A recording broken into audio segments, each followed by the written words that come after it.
Guys, welcome to Antonio de Charlie Farm. Samahan niyo po kami ngayong umaga.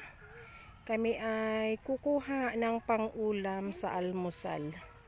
Ito guys, yung mga talbos ng kamote. Ayan, kamuting pula guys. Ayan. Kuha na kayo pang-ulam. Kasama ko ang aking pamangkin na bunso and ang aking bunsong anak si Ate Nikki na nakasaya. Ayan guys, as usual, ito ang aming ulam for breakfast, pang partner guys sa pritong isdang tamban. Alam niyo po kung bakit ito ang madalas na iluto namin pag merong isdang tamban. Kasi favorite ni Miss Nikki. Favorite niya yan guys. Ayan. Kung makita nyo siya, pag nakita nyo siya, na akala nyo ay maarte, para siyang pasosyal. Pero ang totoo guys, super down to earth. Ayan, kung makikilala nyo siya, siya ay walang kaarte-arte. And pagdating sa pagkain, mas gusto niya yung mga healthy food. Ayan, yun ang pinagkaiba nila ni Kuya. So, maggulay tayo nito guys. Insalada guys ay madaling lutuin. Iba-blanch lang or pakuluan ng konti. And titimplahan natin ng bagoong isda, lalagyan ng sibuyas at kalamansi, sili. Ayan na, salad na ng kamote tops. Ayan, tumulong si bunso. Ayan, ang ganda ng view guys, Mount Isarog. Ay, ang ganda ng ano ngayon, oh, maliwanag na maliwanag, tapos yung ulap puti. Oh, diba, ang ganda. Ang ganda ng nakatalikod. Ito naman, cute. Ayan, ituloy na natin guys. At baka yung isda na pinapalambot ko. Yung isda kasi guys, naka-stack yun sa ref. Yung binili ko nung isang araw na 2 kilong tamban. Or lawlaw ang tawag dito sa amin. Bilisan na natin guys. At baka akyatin na naman ang aming mga alagang pusa. Pasaway yun, napakain ko na sila. Nakapakain na ako ng aso at pusa. Pero pag naamoy, kasi malansa yun guys, pag naamoy baka akyatin, pero may takip naman. Aeroplano. Ha? Mali yung dinig ko. Aeroplano. O dali na. Maiksi lang Ate Ki, wag mo masyadong habaan yung tangkay para malambot.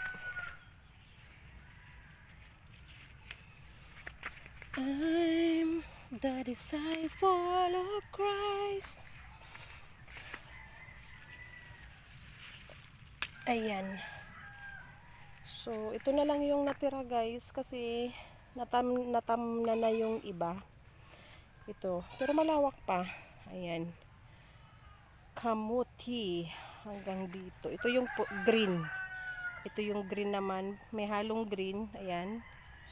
Green lang na nahalo sa pula. Ang ingay ng mga kambing. Yung iba kasi linipat ni Papa dun sa linipat doon sa luma nilang kulungan kasi nagbabaklas na si Papa ng damo. Dahil magtatanim na kami ng panibagong mga sitaw. Hindi kasi kami pwedeng maubusan ng tanim. At kami ay gugutumin. Kaya hindi pwedeng tumigil magtanim ng magtanim. Kahit saang bakanting lote, kailangang magtanim. Ayan, walang sinasayang.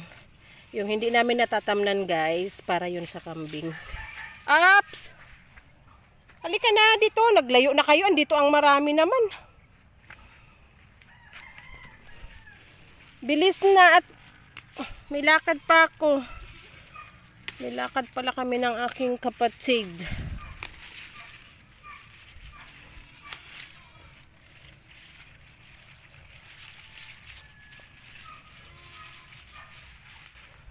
Tara na. Ayan guys, oh, pulang-pula. Ayan, talaga yung mga murang dahon lang, mga sa dulo lang. Kasi pag bibili tayo sa palengke, ang nabibili natin yung para ng pangtanim. Ang haba na ng baging. Para nang itatanim yung binibenta. Matanda na yung dahon. Ayan. O, diba? O, hay, awakan mo.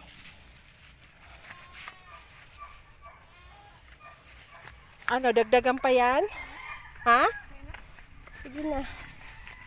At baka yung isda natin ay naunahan na naman tayo ni Sayid. Siya ang mahilig umakyat. Ayan. Kasi ba't ka pa naman mamumroblema guys ng ulam kung dito sa likod bahay ay meron ka namang makukuhang pang ulam na hindi ka na magpoproblema, hindi ka na bibili. Ayan. Hindi ko alam kung marami na yun eh. Maano lang kasi yun eh, mausbong lang pag pinakuluan na eh. Nag-ano na, bumabagsak. Ayan. Hindi na ako naggamit ng gunting kasi si Ate Nikki ang naggamit ng gunting. Ayan, naghihintay na sila guys. Nagdagdag akong konti kasi baka konti yun. Okay na yan, let's go. Ayan guys. Ayan ang aming ulam for today. Gagawin kong salad or ensalada. Ayan, dito lang to guys, sa mismong likod ng aming bahay. Likod bahay na may nag-iingay na. Ayan guys, oh, mga green na talbos. Na may nag-iingay na kambing. O, diba? Thank you for watching guys. Andito na kami sa, ayan, kulungan ng baboy, kulungan ng kambing. Kahit saan ka lumusot guys. Thank you for watching. Bye-bye.